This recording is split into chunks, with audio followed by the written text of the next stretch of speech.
Hayabusa versus ZX-10R। तो चलिए देखते हैं किसमें कितना है दम। लेकिन उससे पहले वीडियो को लाइक एंड चैनल को सब्सक्राइब जरूर कर देना।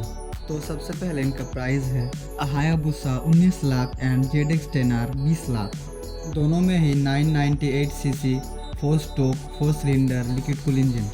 दोनों का ही स्पीड 299 से ऊपर तक है। इस दोनों का डिफरेंस है तो सिर्फ कुछ चीज़ों में। दोनों ही बाइक खुद के सेगमेंट में ठीक है।